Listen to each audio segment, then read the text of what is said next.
చేశాడంటే నేనున్నాననేటువంటి వాగ్దానంతో తను ధైర్యపరచడమే కాదు, కానీ తను చేసుకున్నటువంటి ప్రార్థన ఏ కారణానికి తీసుకొచ్చిందంటే 20,000 టెస్టులకి సాగినటువంటిది 5,000 తీసుకెళ్తే మందులు కూడా వస్తున్నాయంట.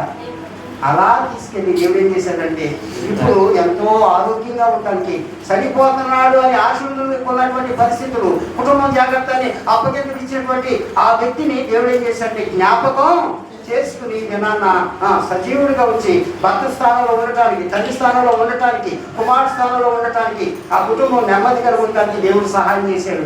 దేవుడు ఏమన్నా చేస్తున్నాడంటే నీకు నాకు మనకి కూడా ఏదైనా చేశాడంటే మనం పొందిన వారిగా ఉన్నాము. అది ఏం చేశారో ఏం పొందుకున్నాం అన్నది చేసిన దేవుడికి తెలుసు, పొందుకున్న మనకి తెలుసు. అందుకని ఇప్పుడు వాక్యం ఉంటుందండి, ఏలయనగా మనకి కుమారుడు పుట్టి ఉన్నాడు, ఆయన భుజాల మీద ఏముందంట, రాజ్యభారం ఉందంట. ఆశ్చర్యకరుడు, ఆలోచనకర్త, బలవంతుడైన దేవుడు, నిత్యుడైన తండ్రి, సమాధానానికి అధిపతి. మారినటువంటి మనం మన మనస్సాక్షి జాగ్రత్తగా కాసుకుని దేవుని కోసం బ్రతికినప్పుడు ఆయన భుజాల మీద ఉన్నటువంటి రాజ్యభారాన్ని తప్పుకోకుండా నువ్వు నేను కూడా మోయడానికి దేవుడు ఏం చేస్తానంటే మనల్ని కూడా ఆహారమైన పాత్రలుగా చేస్తాడు. ఈ మాట చెప్పి నేను ముగిస్తాను.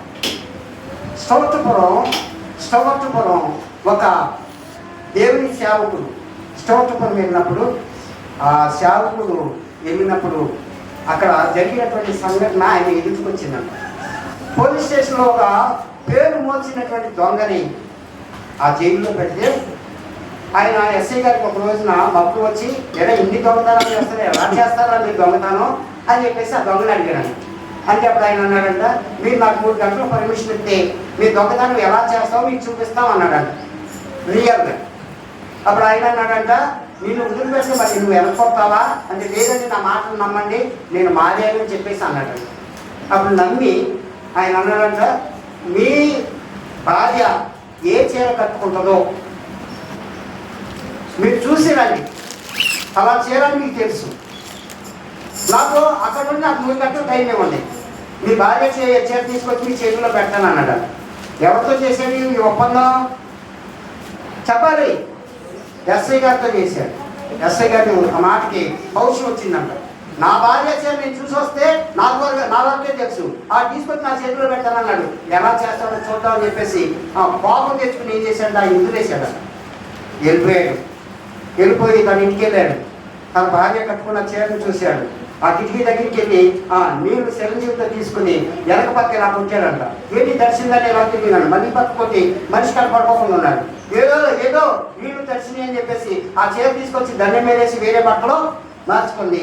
3 గంటలకు ఏం చేశాడు, ఆయన తీసుకొచ్చి ఆ చీర ఆయన చేతుల్లో పెడితే ఆ ఎస్ఐ గారు ఆశ్చర్యపోయి చెమటలు పట్టి అంట.